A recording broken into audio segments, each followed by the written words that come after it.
Good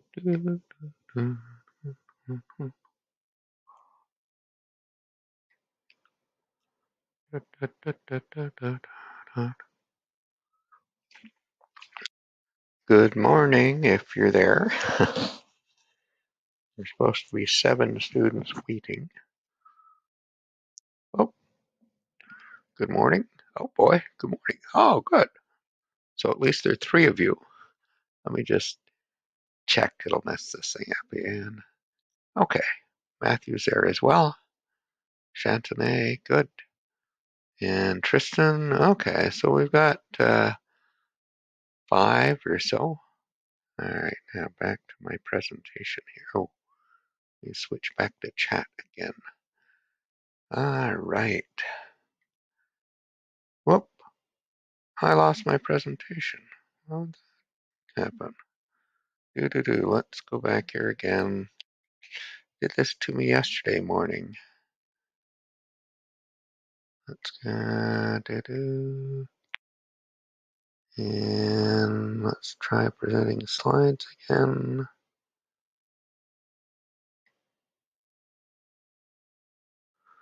Loading slide. Okay. Is it going to present just one slide or the whole deck? This thing's acting strange again. Okay. All right. Let's see if it cooperates.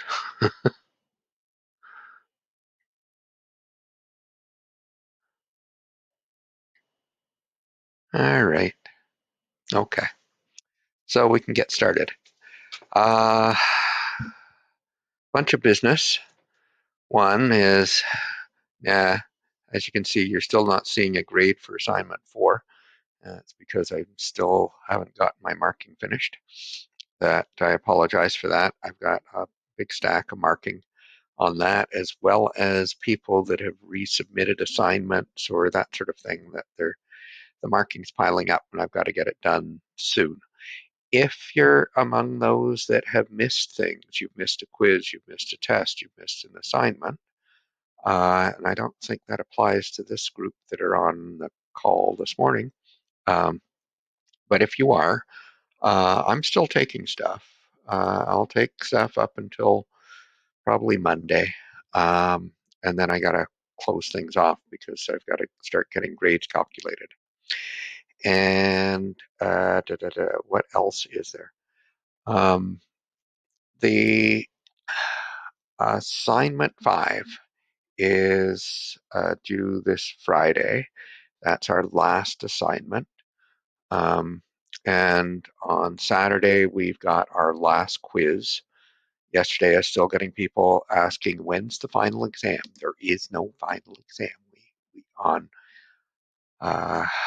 Saturday, you should be finished the course. And I know you've got a lot of work to do in other courses, and that's where you'll be putting all your time in. But we'll have this one wrapped up by Saturday, where it'll be all finished. But as I said, still everyone assumes that I've got a final exam. No, I've done away with that. I'm not going to have finals anymore. But with respect to assignment 5, with the last 2 assignments, I've spent the Thursday before it was due going over questions that students had difficulty with. And I told the Monday class, no class next Tuesday. Tuesday, if it was face-to-face, we wouldn't have a class on Tuesday because December the 8th is the Feast of St. Mary, so it's the patron saint of the university, and we never have classes on that day. I think we should have celebrations on that day, but we could still have classes. But anyway, we don't. So we're wrapping up on Thursday, and that's my last class with you. And the Monday class, I'm canceling it unless there's a real request to have it, because you'll have passed in everything.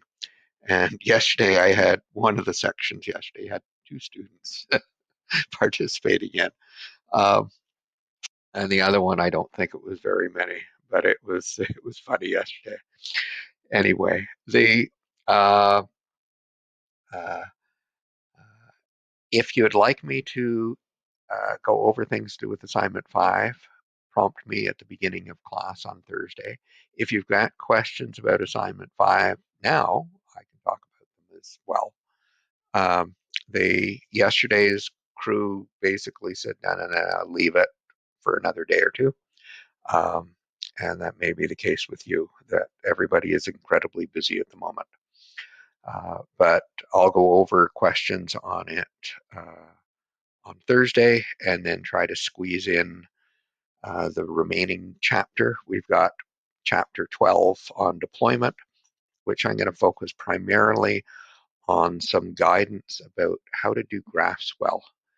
Um, Graphs, charts, that sort of thing are very, very common in an awful lot of reports, professional reports, reports you may do in a course, and generally are done very, very poorly. Charts should be part of the most persuasive part of a report because you're trying to do a selling job. And uh, you don't do a whole bunch of good quality analysis and that sort of thing and then not sell it properly. That you're wasting your time. The sales pitch may be more important than your analysis. Just speaking from experience and having done an awful lot of reports and presentations and proposals, and how you can invest so much time and energy and then have it shot down and nothing happens. You've wasted weeks or months of work, and it all came in the sales pitch that you did. And that is incredibly important. You're going to do lots of reports and courses, and every one of them, it's going to be a sales pitch. Um, and so we don't give you enough guidance on that, I don't think, in our program. And in most universities, I'm not aware of them doing it. I've asked about it at other institutions, but it's really valuable when you graduate. Anyway, the other thing to give you a heads up on, I'm trying to find time this week to finish work on putting a survey together to sort of wrap up the course. I need your input so that we can deliver this course more effectively in January. And I'm going to be working with 3 part-time instructors. Last year I had 4, but this year I've got 3 to work with, and it's a standardized course. So we'd like every section to be getting the same experience. And I need to know what changes I should be making to make it more effective, even if I was doing it by myself. And also some things about any thoughts you may have on trying to ensure that every section gets fairly equal treatment. I know that's important to you, it's important to me. Um, you all get the grade on your transcript doesn't tell you who taught the course. And it's frustrating when you get a C in a course that if you had been in someone else's section, you would have gotten a B. So anyway, so unless there's some questions, if there are, start firing them away and I'll stop and retreat. But we'll get going with today's material and hopefully I'll get it done in about an hour, thereabouts. So yeah, I haven't taken many pictures lately. The weather's not cooperated. We've had so much rain this month. And I've been in Halifax, and there's only so many nice things in Halifax, at least in my neighborhood. This was yesterday morning. It was a nice sunrise. I was getting dressed, looked out the window, and so this is looking out my upstairs window, looking out over the city. Anyway, it was a nice day yesterday. Bought my Christmas tree yesterday. So what we're focusing on today is evaluation, but very different from the last class. Now we're looking at repetitive decisions, which is, in a sense, what we were doing last class as well, but trying to find a way of dealing with all of these rates. How do I deal with a sensitivity rate and a specificity rate and an accuracy rate and a false omission rate and a false detection rate, all of these different rates. Percentage of the time that my model is doing this or that and making good decisions or bad decisions, and different types of good and bad ones. Uh, it's hard to process all of that. Each of the rates, even in themselves, thinking about what they mean. But if we can, this is a business context. Why don't we monetize things? So why don't we convert things into dollars and look at the overall financial impact of things? And since we're making decisions over and over again, stop worrying about those decisions that you made that were wrong if they don't happen very often, because they're counterbalanced by a lot of the decisions you're making that are right, and you're making those hopefully most of the time. So you lose sometimes. If I'm looking financially, I've got some losses, I've got some profits, and let's look at how they balance out. So just to give you an idea of the way the approach is, I'll slowly develop it. So if I had a marketing promotion, and I think that approximately 1 in 100 customers will buy the product and respond to the promotion. How do I know that? I don't know. Just suppose. Okay? Suppose it's 1 in 100 I think will respond to it. I just don't know who they are. So I'm going to send it out to everybody. But it's going to cost me not much.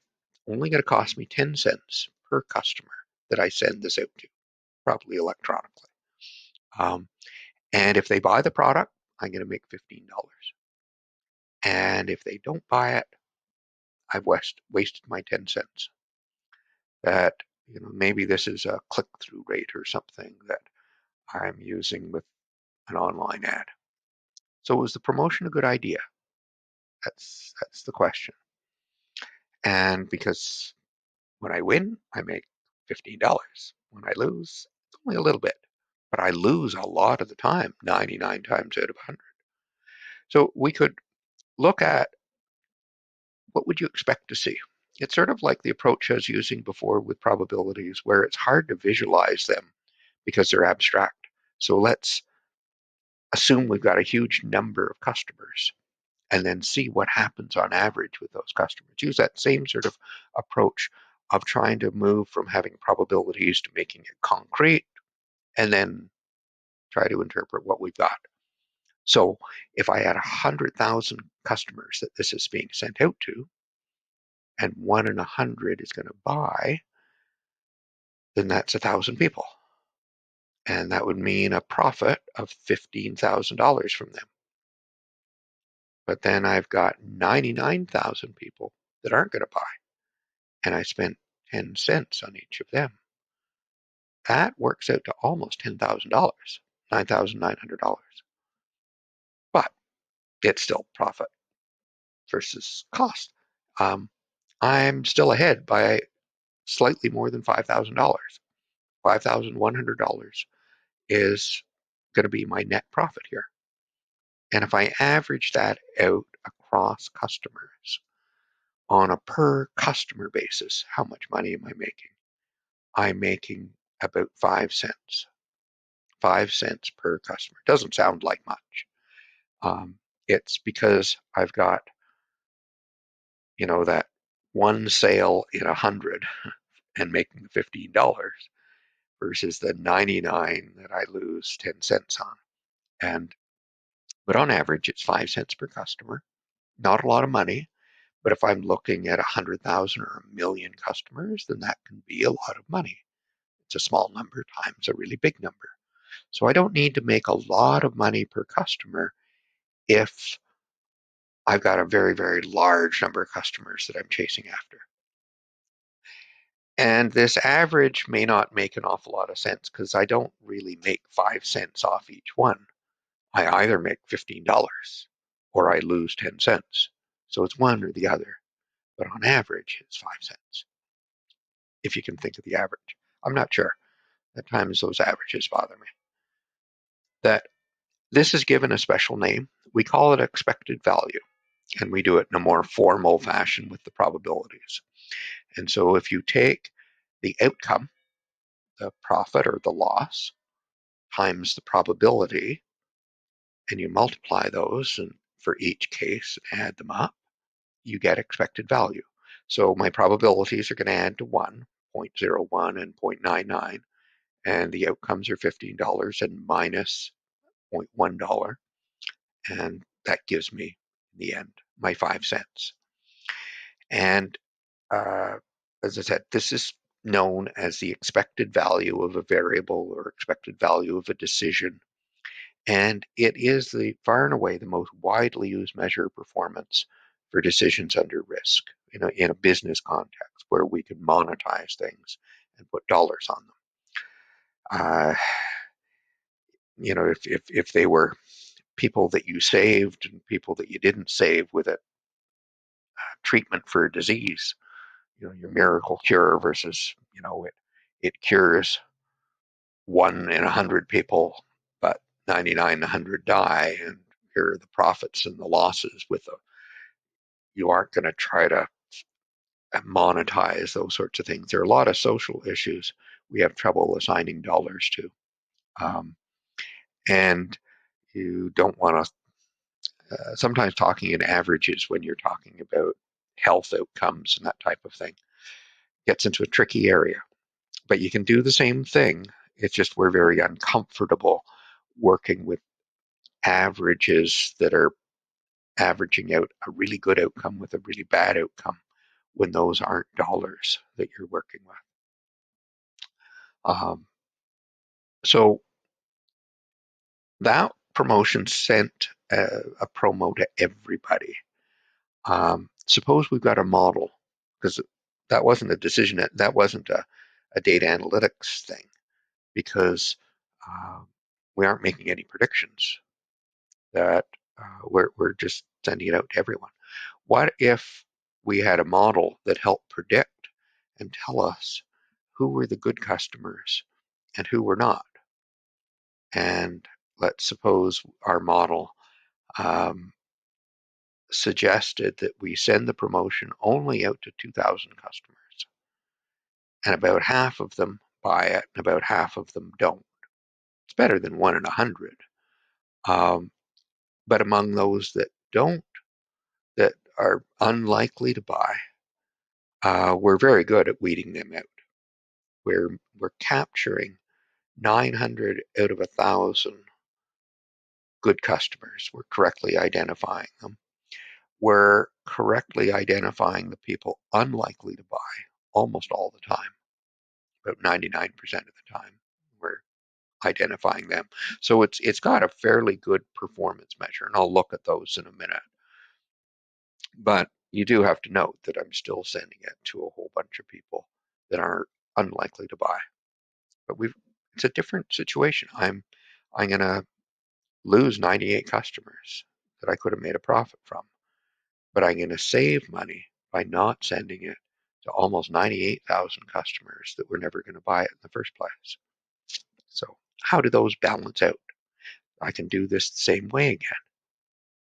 I've got a series of probabilities. So I took those frequencies and I made them probabilities. So the numbers in brackets are a probability table. And you'll see that the buy column adds to 1%. The not buy column adds to 99%. I'm sending my promotion to 2%, 2,000 out of 100,000, and I'm not sending it to 98%. So everything should be adding up here. And I've got a profit of $15, a loss of 10 cents. But down here, the ones I don't send anything to, I don't make any money off them because they won't buy it because they didn't get the promo. But I'm not going to lose anything because I didn't send them anything and I didn't incur a cost. So I'm saving on costs, but I'm going to lose an opportunity. Don't put an opportunity cost in there. That we've already accounted for that type of thing implicitly. So you can multiply it all through. And so here's value times probability, value times probability. And these two values are both zero, so that piece is going to drop out. and I get 0.1342. It's still not a big number, but on average, it says I'm going to make 13.4 cents per customer. That's a lot better than 5.1 cents. So I've got a lot more profit that I'm going to make by doing it this way. And in part, that's because I'm getting almost all of the people that we're going to buy. I've got a sensitivity rate of 90%.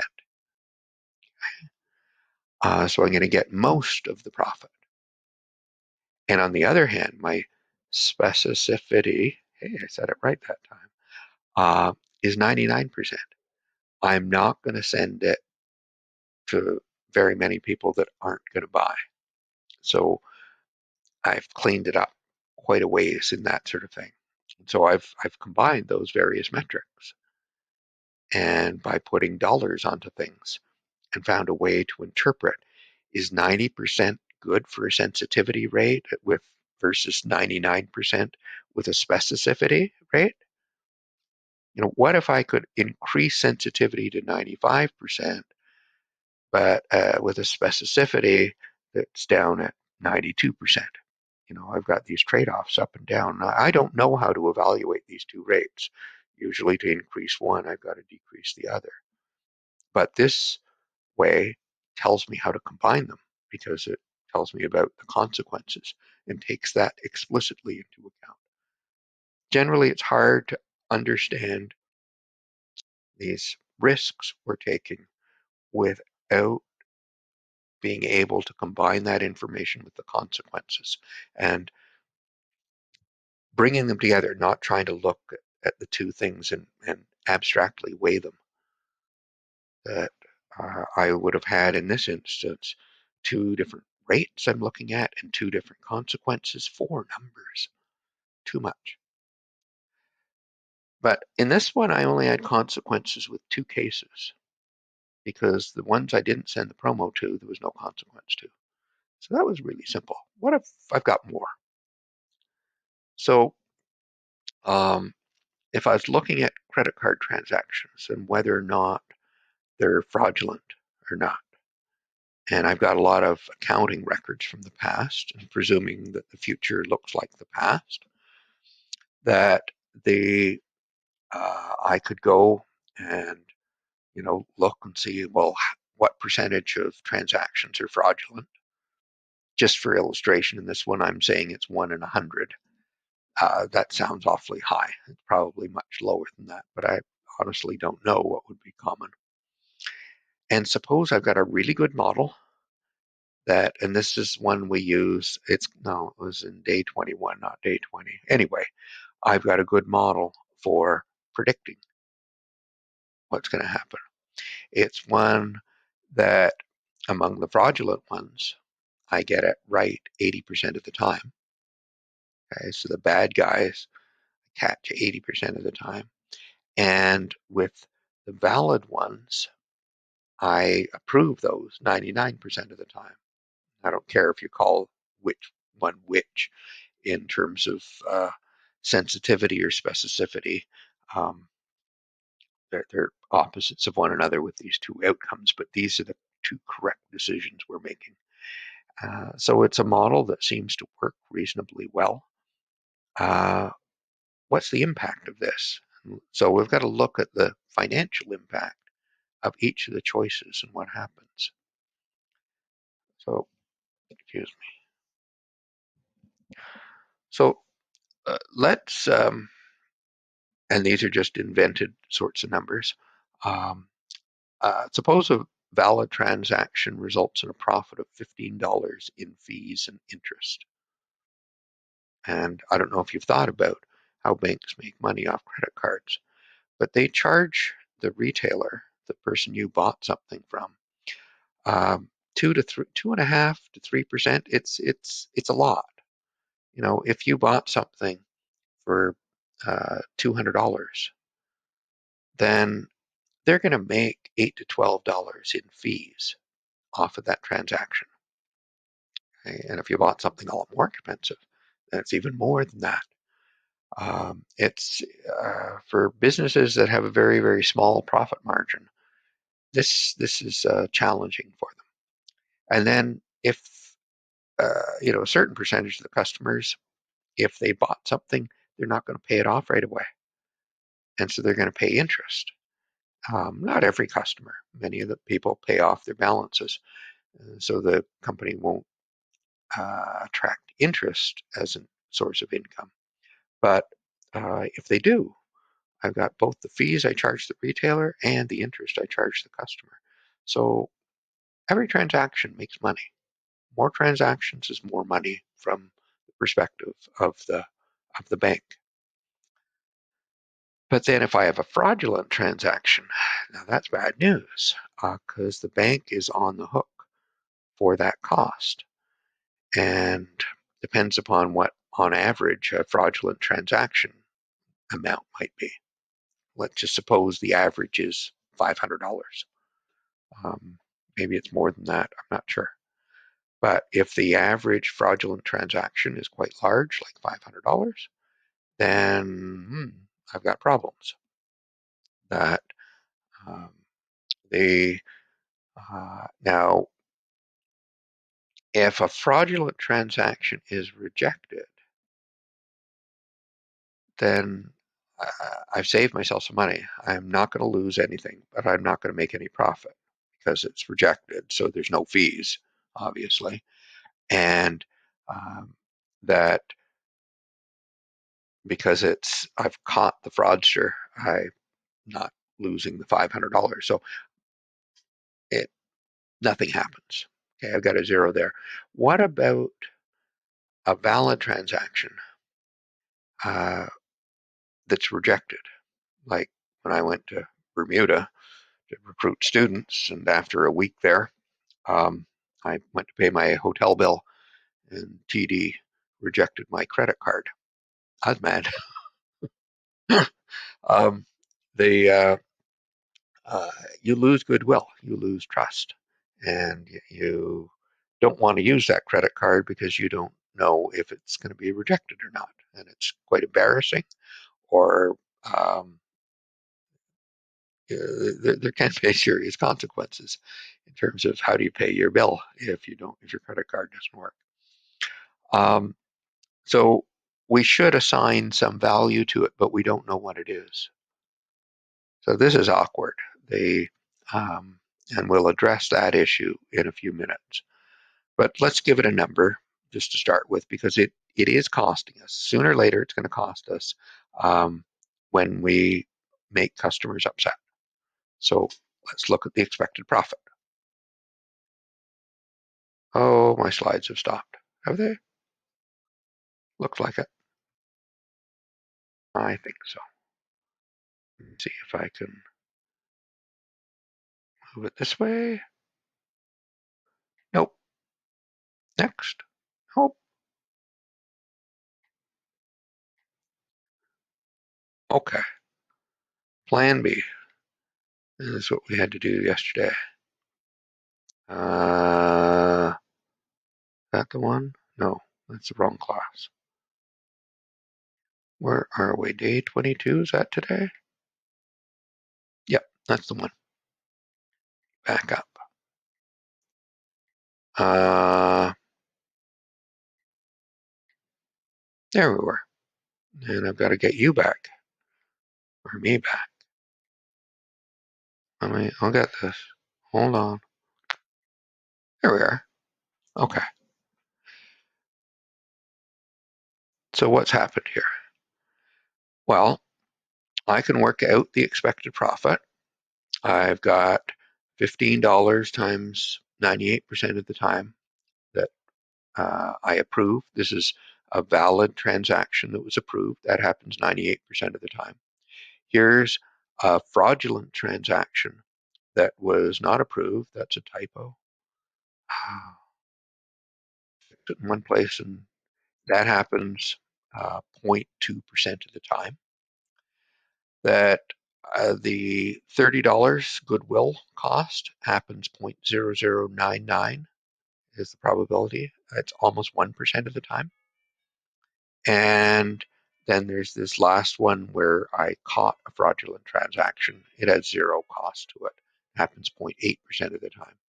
On average, this comes up then as being $13 as the average profit I'm making. So you might ask, is that good? We need a baseline. Sort of like last time I was asking with a decision rule, is it better than just guessing that should I use the model? Should I not use the model? If I didn't use the model, what would you do?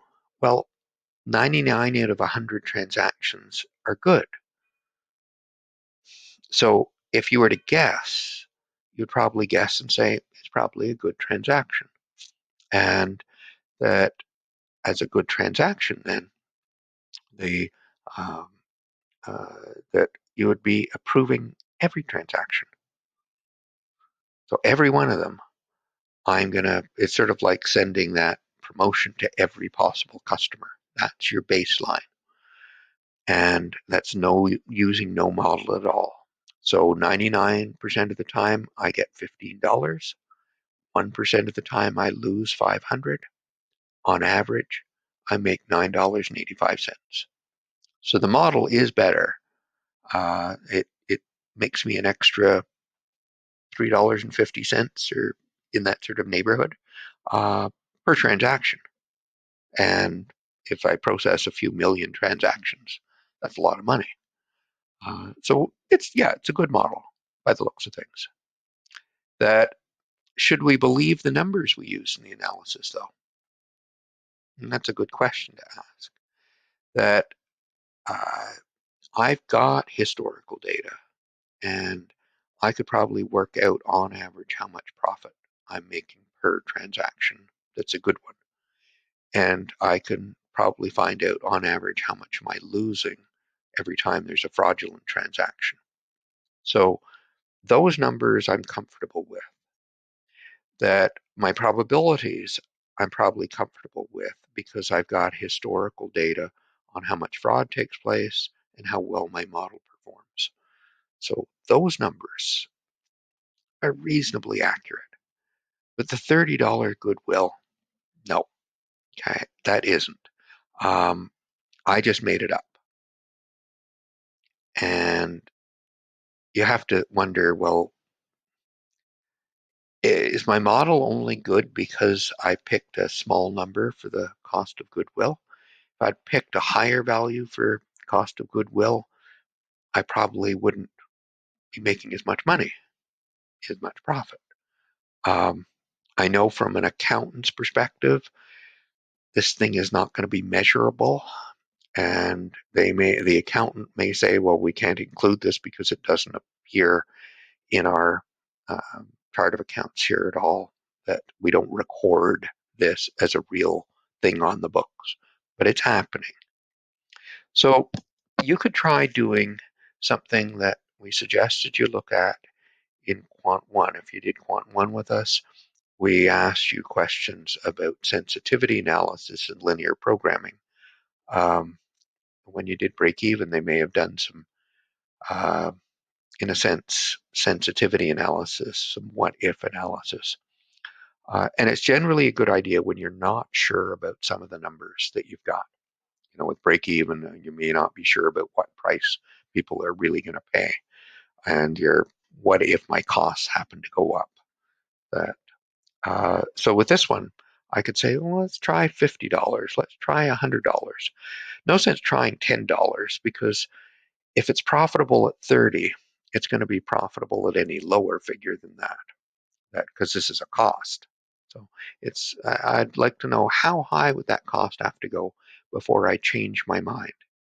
And that was some of the stuff you did in sensitivity analysis in linear programming. How high would the costs have to get before I change a decision that I'm making? And so to do that, I could actually go and build a break-even type function.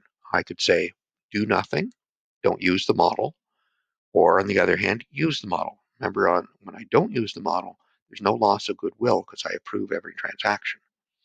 So I get this type of relationship coming out of here, and I do my math on that, and this as well I know is wrong. It's should be $389.39. So and this should be 389. Try to save it this time. I keep fixing things and forget to save them. So it says if the cost of goodwill is more than $389, then I shouldn't be using my model and just approve everybody.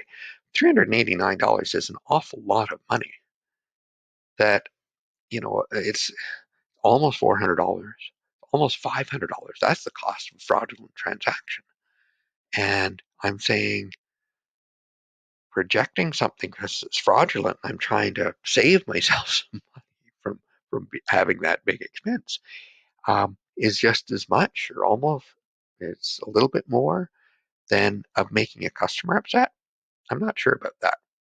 Um, so, but it depends upon your context and the nature of your customers. And you might end up saying, no, that I think the loss of goodwill is probably in the order of $600 or $700.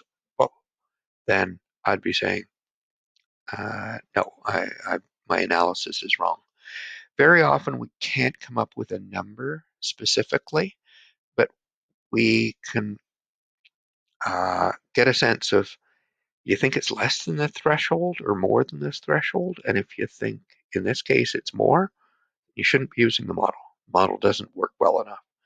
But if you think it's less than that, especially if it's much less, then the model is good for you. So with numbers you don't know, you can do this type of sensitivity analysis to at least figure out what's the threshold between yes and no. Should I use it? Should I not use it? And this is one of the things you should be thinking about generally in any types of mathematical analysis, financial analysis, where some numbers are suspect. And we do get this in some of our applications. That so this talks in average terms, and for many people, they'll buy into that. But you may have to set up your audience and work with them on terms of, because they may still be too worried about, yeah, but what about that customer who got upset? And in some contexts, particularly health-related ones, where the consequences are quite serious and you can't put a dollar figure on things, people want to keep away from that. Those ones are very tricky to get people to accept. They're going to have to be some losses, and we can't avoid it. No matter what we do, there are going to be some losses. What are you going to do about that?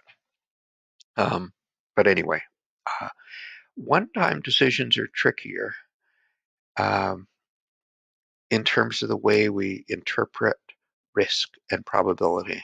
And with one-time decisions, you can't talk about averaging. You're only going to do it once.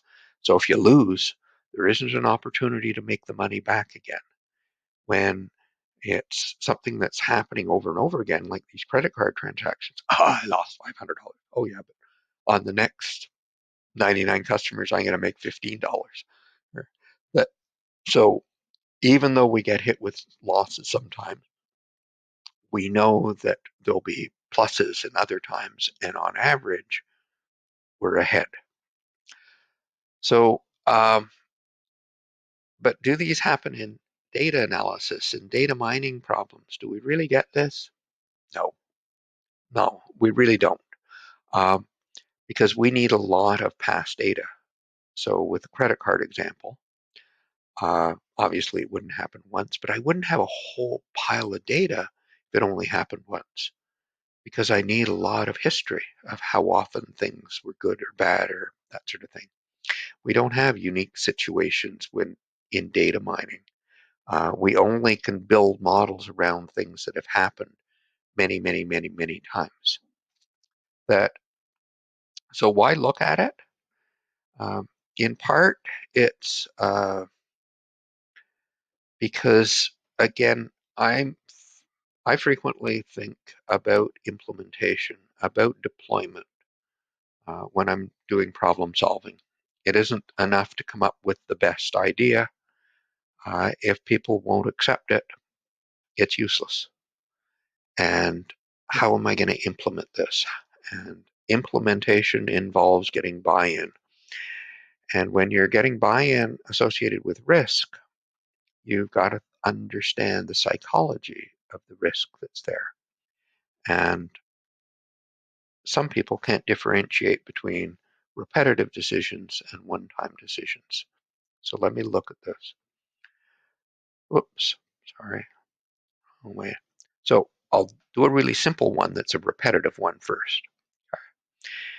I'm going to flip a coin. I'm not going to do this for real because I'd lose money. But if I flipped a coin and I made you the offer that I'm going to flip it 100 times, each time I flip it, if it comes up heads, I'll pay you $2. But if it comes up tails, you pay me $1. Would you take the bet? Most of you would. All of you should. Because you get receive $2 50% of the time. You pay a dollar 50% of the time. So the expected value is 50 cents. And in 100 flips, that would mean an expected profit of $50. It should be good. And it happens many times. You may have to pay up a dollar, but then you're probably going to make it back on the next flip. You'd actually have to get those probabilities being more like if it came up tails 2/3 of the time, 67% of flips were tails, and 33 out of 100 flips were heads, then you would end up losing a dollar. It's rather extreme. I'm not that good at flipping a coin. So it's very, very unlikely you'd lose any money. You may not make exactly $50. You may make only $25, or you may make $75. You're probably not going to lose anything. If I change the problem, though, and I say I'm only going to flip the coin once, let's not deal with this 100 flips. That just takes too long. We'll just do it once. And if it's heads, I give you $200. And if it's tails, you give me $100. Same deal. The expected profit is $50. Would you take the bet? Very, very few people would, or at least students won't, because losing $100 they can't afford. In this scenario, there is a real chance you're going to lose a big chunk of money. But when you win, you're not going to be ahead by $50. You'll be ahead by $200. So I got $200 or minus $100. No. And students would perceive this as being same expected value, same on average with this one, but it has a lot more risk. There's a lot more uncertainty. That averages hide that variability in what the outcome is. And that when I'm flipping the coin only once, like a one-time decision, there's a lot more variability, and in that sense, more risk. There's more at the extremes. Whereas in the other case, the outcomes on average are going to be closer to the $50 mark. And so many would view that as being much less risk. So um, even when we're averaging things, it's not a perfect outcome. And so we often have to trade off the expected outcome versus the risk associated with that outcome. I'm almost at the end here. And so I didn't realize, I'd always thought about it, but I didn't, I guess, think that there are a lot of people in psychology that study the psychology of risk and do experiments on these sorts of things. But there is a lot of research on it, I guess. I've only read a little bit, and how people make these trade-offs back and forth between the two. Um, the way people do these trade-offs, it's an important area within finance, and they're not looking at it necessarily from a behavioral perspective, but they're saying if you're rational in your decision making, then if you're going to take more risk, you need a higher return. I got to make it worth your while. So if I was investing in a startup company, most startups fail, but some are hugely successful. And my little bit of initial investment turns into millions and millions of dollars as profit at the end. 10 years ago, if I had invested in, I can't think of the firm's name in Newfoundland, it was a firm that did advisory stuff. I can't remember what it advised them on to do with stock exchanges. And the New York Stock Exchange has been using their software tool that they started on a decade ago. And the New York Stock Exchange just bought it for $2 billion. So a couple of guys that developed this stuff 10 years ago as a startup firm have now cashed out for $2 billion. You know, you would have liked to have been someone that put some money into that firm at the very beginning. Uh, but most startups don't make money. So if you don't like that risk, then you might put your investment in Nova Scotia Power, where it's almost a guaranteed rate of return. There's very little variability in your rate of return, but it's not going to make you billions of dollars.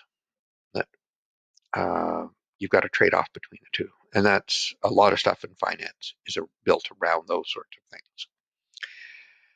And it's not just that sort of thing. It's how the opportunity is presented to you may make a difference. And there's a lot of experiments done on different ways of presenting an opportunity.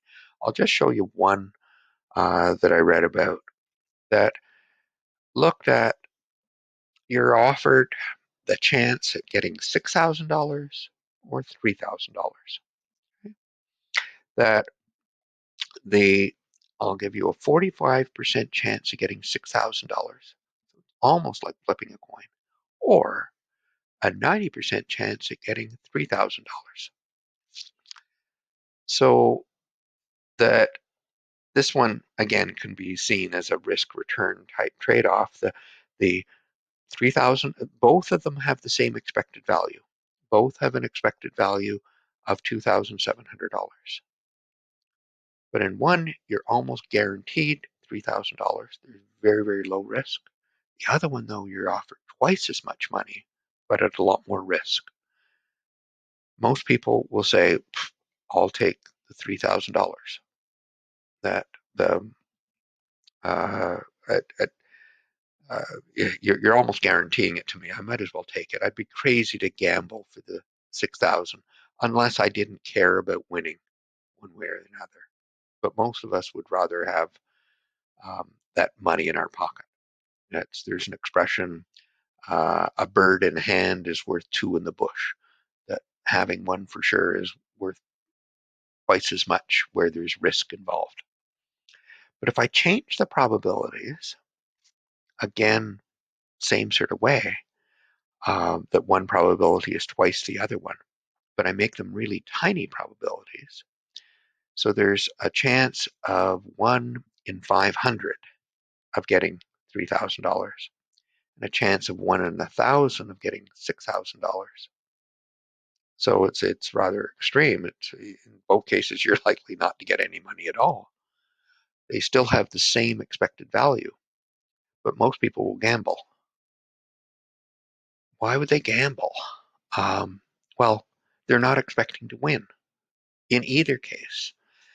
And so if they've dismissed the fact that they've got any reasonable chance of having money in their pocket, then they say, well, might as well go for broke. I'll go for the most I can get. And if you look at lotteries, um, Lotto Max I saw yesterday is up to $60 million with 8 bonus prizes of $1 million.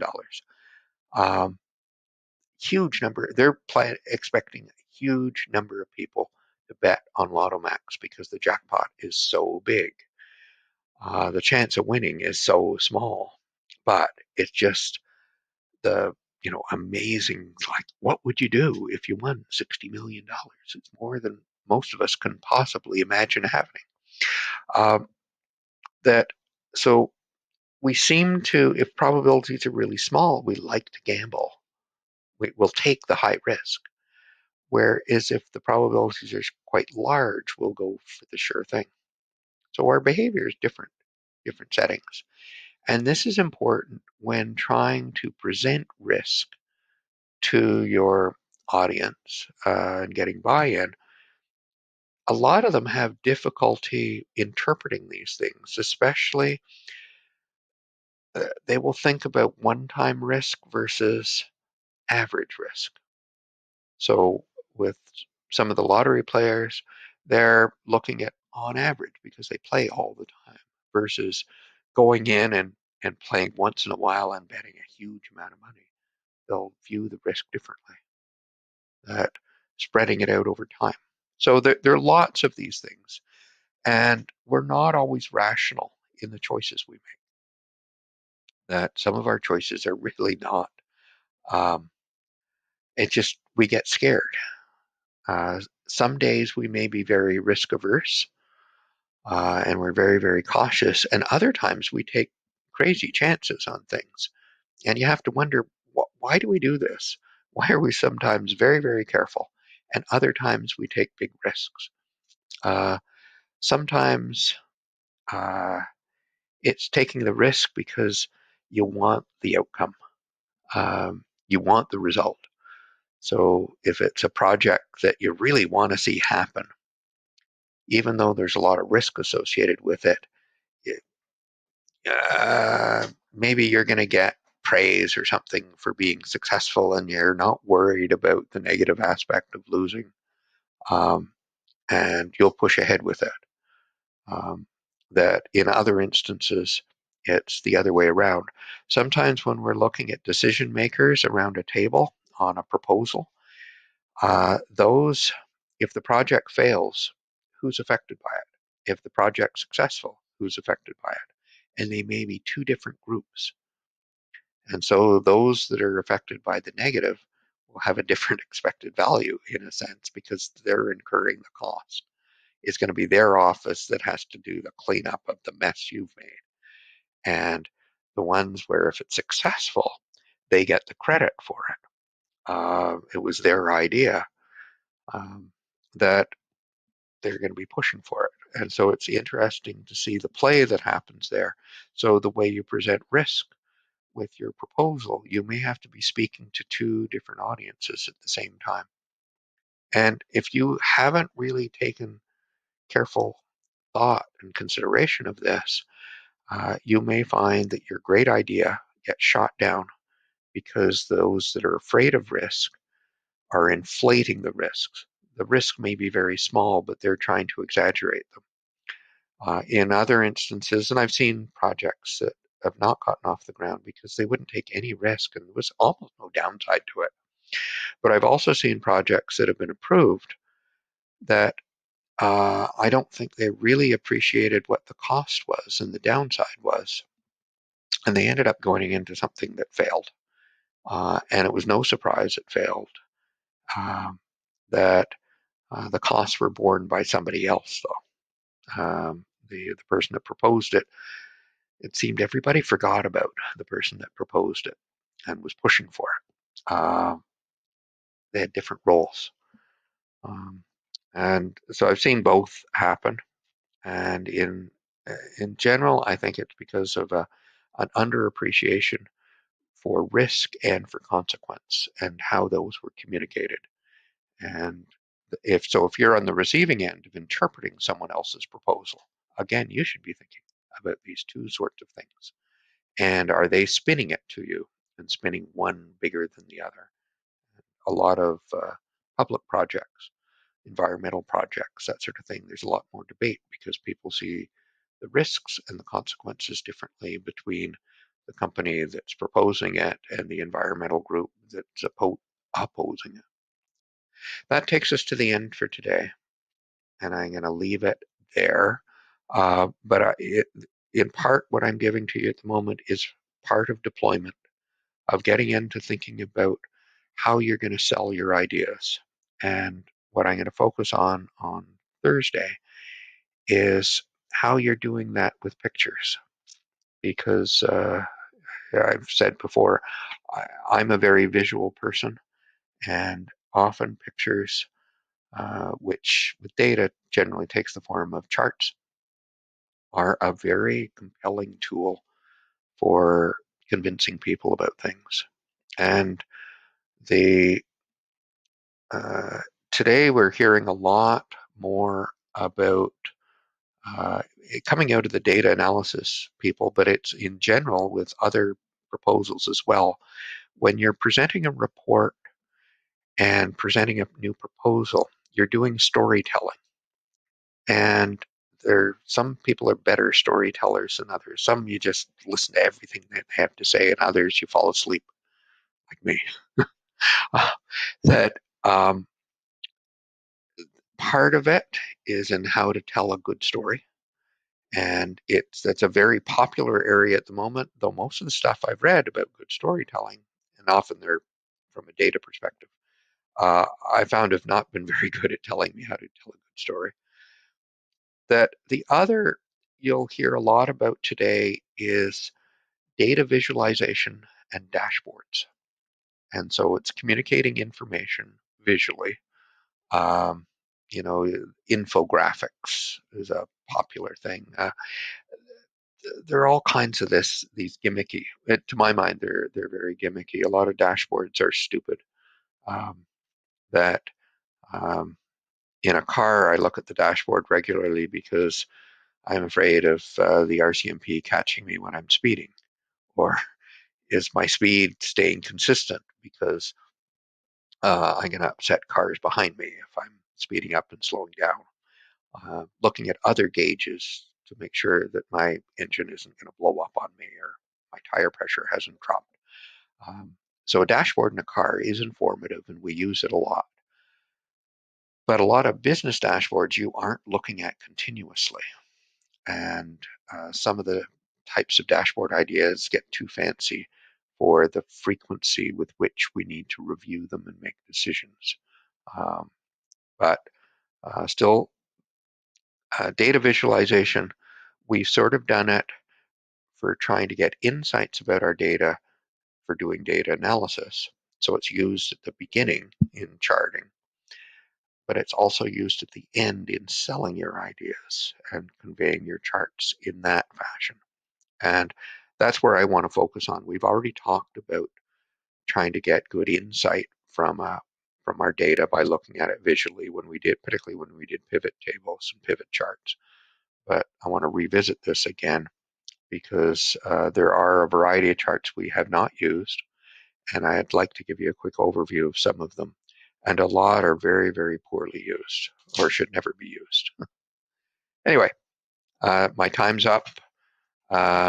Sam has come up beside me on the table here. He said, time's up. Say bye, Sam. What? What? Goodbye. Anyway, see you on Thursday. Or you'll see me. And maybe Sam too. Bye bye.